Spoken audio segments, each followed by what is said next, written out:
So என்னை மறந்திருக்க மாட்டீங்க, இந்த குரலை மறந்திருக்க மாட்டீங்க அப்படின்னு நம்புகிறேன். ஒருவேளை நீங்கள் மறந்திருந்தாலோ இல்லை இந்த வீடியோவை இப்போ தான் புதுசாக பார்க்குறீங்க அப்படின்னா, இது ஜெயா நாவல்ஸ் அண்ட் ஆடியோஸ். நான் உங்கள் ஆர்ஜே ஜெயா ராஜி. நீங்கள் கேட்கும் அனைத்து கதைகளையும் எழுதி உங்களுக்காக வாசிப்பது நான் தான். என்னம்மா ரொம்ப நாளாக ஆளையே காணும், இந்த வருஷமே முடிய போகுது, நீ போட்ட கதையையும் முடிக்கல, போடுறேன்னு சொன்ன கதையும் போடலை, என்னதாம்மா பண்ணுற நீ அப்படி நீ கேட்டிங்கன்னா, நாம் நினச்சது மட்டுமே நடந்துட்டா அப்புறம் கடவுள்னு ஒருத்தர் இல்லை அப்படின்றத என் வாழ்க்கையில் இந்த வருஷம் ஒவ்வொரு இடத்துலையும் எனக்கு தெளிவாக ப்ரூவ் பண்ணிடுச்சுங்க. ஏன்னா அந்தளவுக்கு பேக் டு பேக் செம்ம அடி. இந்த வருஷத்தை கண்டிப்பாக நான் மறக்க மாட்டேன். எனிவேஸ், என்னோடய சொந்த கதை, சோக கதை அது எதுவுமே வேண்டாம். நான் இங்கே சொல்ல வந்த விஷயங்கள் நிறைய இருக்குது. எல்லாத்தையும் உங்களோட டைமை வேஸ்ட் பண்ணாமல் ரொம்ப ஷார்ட் அண்ட் ஸ்வீட்டாக முடிச்சுட்டேன். முதல் விஷயம், ரொம்ப சந்தோஷமான விஷயம் என்ன அப்படின்னா, நாம் 400 சப்ஸ்கிரைபர்ஸ் ரீச் பண்ணிட்டோம். ஆமாம், என்னோடய சேனலுக்கு 400 சப்ஸ்கிரைபர்ஸ் வந்தாச்சு. என்னை பொறுத்த வரைக்கும் அது ரொம்ப பெரிய விஷயம். உங்கள் எல்லாருக்கும் அதுக்கு ரொம்ப ரொம்ப ரொம்ப ரொம்ப நன்றி. 400 4000 ஆகும் அப்படின்னு நான் ரொம்ப எதிர்பார்க்குறேன். அதுக்கு உங்களோட லவ் அண்ட் சப்போர்ட்டை கொடுங்க. ரெண்டாவது விஷயம், நான் 300 ரீச் பண்ணப்பவே ஒரு ஷார்ட்ஸில் ஒரு வீடியோவாக போட்டிருப்பேன். ஹாரர் ஸ்டோரி சொல்ல நான் ரெடி அப்படின்னு சொல்லிட்டு. என்ன சொல்லியிருப்பேன் அப்படின்னா, உங்களோட கற்பனையோ நிஜமோ ஒரு ஹாரர் ஸ்டோரியோ இல்லை உங்களுக்கு நடந்த ஒரு சம்பவமோ நீங்கள் எனக்கு ஷேர் பண்ணுறது மூலயமா நான் அதை வச்சு ஒரு கதை ரெடி பண்ணி உங்களோட ஐடி நேம் மென்ஷன் பண்ணி போஸ்ட் பண்ணுறேன் அப்படின்னு சொல்லியிருந்தேன். எதுக்காக அப்படி சொல்லியிருந்தேன் அப்படின்னா, என்னோடய பூர்வீகம் கிராமமாக இருந்தாலும் வீட்டில் சின்ன வயசுலேயே பிஸ்னஸ்க்காக நாங்கள் சென்னை வந்துட்டோம். வந்ததுக்கப்புறம் நான் வளர்ந்தது எல்லாமே ஃப்ளாட்ஸில் தான். எப்படின்னா, பெருசாக வெளியே போய் விளையாடின ஞாபகமே கிடையாது. நான் வீட்டுக்குள்ளே தான் இருந்திருக்கேன் நிறைய. எனக்கு பெருசாக ஃப்ரெண்ட்ஸ் சர்க்கிளோ இல்லை எந்த ஒரு என்ஜாய்மெண்ட்டுமே இல்லை. ஆனால் நான் நிறைய கதைகளில் படித்த வரைக்கும் அந்த கிராமத்து என்விரான்மெண்ட் ரொம்ப நல்லாயிருக்கும். கிராமத்தில் நிறைய விஷயங்கள் நல்லாயிருக்கும். அதில் ரொம்ப முக்கியமாக இந்த அமானுஷ்ய கதைகள் நிறைய பேசப்படும். ஒரு இடத்த பற்றியோ ஒரு கிணத்தை பற்றியோ ஒரு கோவிலை பற்றியோ ஏதோ ஒரு இடத்துல என்னமோ இருக்குது, மரம், அந்த மாதிரியெல்லாம் பேசுவாங்க. நான் படிச்சிருக்கேன். எனக்கு அது ரொம்ப ஆசை என்னென்னா, நம்மளும் இந்த மாதிரி ஒரு ஜானர் எழுதணும் அப்படின்றது. ஆனால் எனக்கு கற்பனையாக எழுதுறதை விட ஒரு நிஜமோ இல்லை எங்கள் ஊரில் இப்படி நடந்ததுங்க அப்படின்னு ஒரு விஷயத்தை அடிப்படையாக வச்சு எழுதணும்னு எனக்கு ஆசை. ஆனால் எனக்கு தேடி போகிறதுக்கு எனக்கு நேரம் இல்லை. ஸோ உங்கள் மூலயமா அப்படி ஏதாச்சும் நமக்கு கிடைக்கும், நாமளும் வச்சு ஒரு கதை எழுதலாம் அப்படின்னு சொல்லிட்டு நான் நினச்சேன். ஆனால் எனக்கு எந்த ஒரு இதுவும் வரலை. அதாவது எனக்கு யாருமே ரெஸ்பான்ஸ் பண்ணல. எனக்கு அது கொஞ்சம் வருத்தமாக இருந்துச்சு. சரி, என்னடா நம்ம இவ்வளோ ஆசைப்பட்டோமே, ஒரு வேளை நாம் தான் தெளிவாக சொல்லலையோ, நாம் தான் தப்பாக சொல்லிட்டோமோ அப்படின்லாம் தோணுச்சு. அது கொஞ்சம் வருத்தமாக இருந்துச்சு.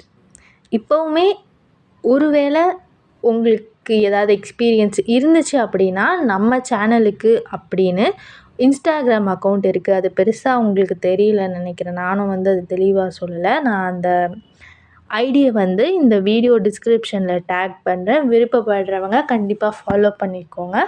உங்களுக்கு உண்மையிலேயே அப்படி ஏதாவது கதைகள் இருந்துச்சு அப்படின்னா அதை மறக்காமல் எனக்கு சென்ட் பண்ணுங்கள். நம்ம நிச்சயமாக அந்த கதையை மட்டுமாவது இல்லை ஒரு நாவலாவோ நம்ம நிச்சயமாக அதை பார்க்கலாம். இன்னொரு முக்கியமான விஷயம் என்னென்னா, உங்களுக்கு தெரியும் நம்ம சேனலில் இது வரைக்கும் 2 கதை வந்திருக்கும். என்ன கதை வந்திருக்கும் அப்படின்னா, நம்ம சப்ஸ்கிரைபர் சகோ ஒருத்தர் சென்ட் பண்ணி அந்த கதையை நான் நாவலாக பப்ளிஷ் பண்ணியிருப்பேன். ஒன்று காட் இஸ் கிரேட், இன்னொன்று ஒளிராத வைரங்கள். நிறைய பேர் அவங்களுக்கும் எனக்கும் ரொம்ப சப்போர்ட் பண்ணியிருந்தீங்க. நன்றி நன்றி, ரொம்ப நன்றி. இப்போது ஒரு சின்ன பிரச்சனை என்ன ஆயிடுச்சு அப்படின்னா, அவங்க எல்லாருக்கும் தெரியும், நான் அதில் கெஸ் த ஸ்டோரின்னு சொல்லிட்டு ஒரு ஷார்ட்ஸ் போட்டிருப்பேன்.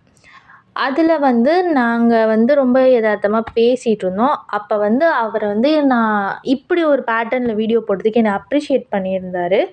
ஆனால் ஆதி ப்ரோ என்ன பண்ணியிருந்தார் அப்படின்னா, இந்த கான்வர்சேஷன் மட்டும் டெலீட் பண்ணிடுங்க, இது யாரும் பார்க்க வேணாம் அப்படின்னு சொல்லியிருந்தார். அவர் எனக்கு அட்வைஸ் பண்ணியிருந்தார். நான் வந்து எனக்கு யூடியூப்பை பொறுத்த வரைக்கும் நான் இப்போ வரைக்குமே கற்றுக்கிட்டு தாங்க இருக்கேன். எனக்கு பெருசாக நாலேஜ் இல்லை. இது நான் பண்ண தப்பை மறைக்கலாம் சொல்லலை. உண்மையிலே எனக்கு யூடியூப்பில் கொஞ்சம் நாலேஜ் கம்மி தான். நான் என்ன பண்ணிட்டேன், ஹைட் த யூசர் கொடுத்துட்டேன் போல இருக்குது. அதுவே அந்த ஆப்ஷன் எதுக்குன்னே நான் ரொம்ப நாள் கழித்து தான் ரியலைஸ் பண்ணேன், நிறைய கேட்டு தெரிஞ்சுக்கிட்டு தான். அப்படி கொடுக்கவும் என்ன ஆயிடுச்சு, அவரோட எல்லா கமெண்ட்ஸுமே போயிடுச்சு. இப்போது அவரோட எந்த கமெண்ட்டுமே என் சேனலில் எந்த வீடியோலையுமே இல்லை. அவர் எனக்கு கமெண்ட்ஸ் மூலயமா தான் ஸ்டோரி அனுப்பிச்சிட்ருந்தார். இப்போது எந்த கமெண்ட்டுமே இல்லை. அவர் எனக்கு ஒரு ஸ்டோரி அனுப்பிச்சிருந்தார். நான் அதில் ஃபஸ்ட்டு கொஞ்சம் தான் படித்தேன். அதுக்கப்புறம் நான் அதை ஸ்க்ரீன்ஷாட் எடுக்கவும் மறந்துட்டேன். அந்த ஸ்டோரியும் போயிடுச்சு, மொத்த கமெண்ட்ஸும் போயிடுச்சு. நான் வந்து அவங்கக்கிட்ட அதை ப்ராப்பராக இன்ஃபார்ம் பண்ணணும் என்ன நடந்துச்சுன்னு நினச்சி, அவரோட ரிலேட்டிவ் ஒருத்தரும் என் சேனலுக்கு கமெண்ட் பண்ணுவார். அந்த கமெண்ட்டில் என்ன ஆச்சு ப்ரோ, கொஞ்சம் பேசணும் அப்படின்னு சொல்லிட்டு கமெண்ட் பண்ணியிருந்தேன், எனக்கு கொஞ்சம் ரெஸ்பான்ஸ் பண்ணுங்கள் அப்படின்னு. ஆனால் எனக்கு அந்த கமெண்ட்டுக்குமே வந்து ரிப்ளை வரல. மேபி நான் தெளிவாக சொல்லாமல் இருந்திருக்கலாம். காரணம் என்னென்னா, நான் கொஞ்சம் ஊருக்கும் சென்னைக்கும் மாற்றி மாற்றி இப்போ கொஞ்சம் நாளாக ட்ராவல் பண்ணிகிட்ருக்கேன். வீட்டில் ஒரு ஃபங்க்ஷன் அப்படின்றதுனால என்னாலேயும் என்னோடய ஒர்க்ஸில் சரியாக கான்சன்ட்ரேட் பண்ண முடியல. எனக்கு செம்ம டயர்டாக இருக்குது ஒரு பக்கம் போயிட்டு போயிட்டு வர்றது. நானும் நினச்சிட்டே இருந்தேன், எல்லாத்தையும் கிளாரிஃபை பண்ணி ஒரு வீடியோ போடணும் அப்படின்னு.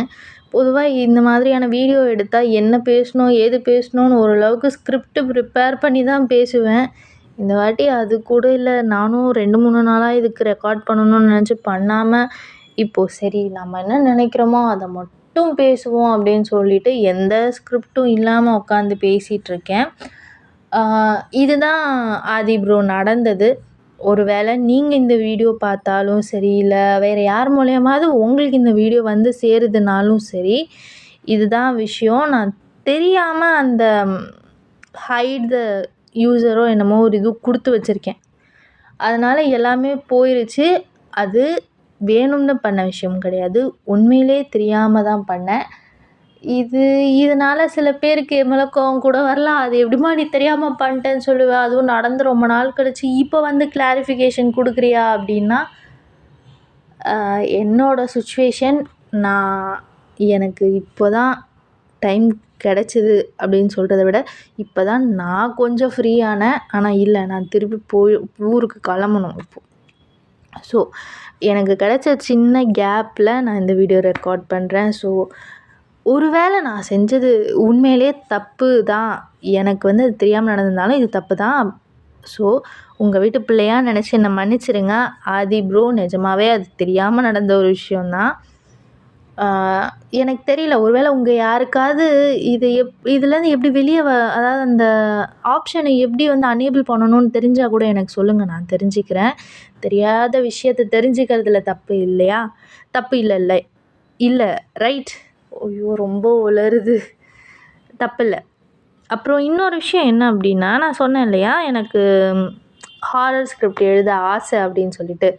என்கிட்ட இப்போது ஒரு ஹாரர் ஸ்கிரிப்ட் ரெடியாக இருக்குது யூடியூப் சேனலுக்காக. ஆக்சுவலி நான் கொஞ்ச நாளைக்கு முன்னாடி பிரதிலிபியில் கதை எழுத ஆரம்பிச்சிருக்கேன். நான் என்னோடய பிரதிலிபி அக்கௌண்ட்டை கூட நம்ம கம்யூனிட்டியில் போஸ்ட் பண்ணியிருப்பேன். இதுதான் அடுத்த விஷயம். எஸ், நான் வந்து இப்போ பிரதிலிபியில் நாவல் எழுத ஆரம்பிச்சிருக்கேன். என்னோடய பிரதிலிபி அக்கௌண்ட் வந்து நம்ம கம்யூனிட்டி போஸ்ட் பண்ணியிருக்கேன். பிரதிலிபியில் நான் எழுதின முதல் நாவல் வந்து தொடரும் தீ. அது வந்து ஃபஸ்ட் பார்ட் மட்டும்தான். அதுக்கு இன்னும் ஒரு செகண்ட் பார்ட் ஒன்று இருக்குது. அதை தொடர்ந்து ஒரு ஐபிஎஸ் ஆஃபீஸரோட ஒரு முரட்டுத்தனமான காதல் அது ஒன்று இருக்குது. அதுக்கப்புறம் இந்த 2 கதையும் சேர்ந்து துர்கை வேட்டை அப்படின்னு சொல்லிட்டு ஒரு பரபரப்பான ஒரு நாவல் ஒன்று, கிட்டத்தட்ட ஒரு 3 நாவல் ரெடியாக இருக்குது. அதோட இந்த ஒரு ஹாரர் ஸ்கிரிப்டுன்னு வச்சுக்கோங்களேன். இந்த கொஞ்ச நாளாக எனக்கு எழுதுறதுக்கு மட்டும்தாங்க டைம் இருந்துச்சு. எனக்கு வீடியோ பண்ணுறதுக்கோ எடிட் பண்ணுறதுக்கோ டைம் கிடைக்கல. கிடைச்ச கொஞ்ச நேரத்தில் எழுதி மட்டும் அப்படியே டிராஃப்டில் போட்டு வச்சுருக்கேன். ஸோ அந்த 3 நாவல், அப்புறம் இந்த ஒரு பேய் கதை.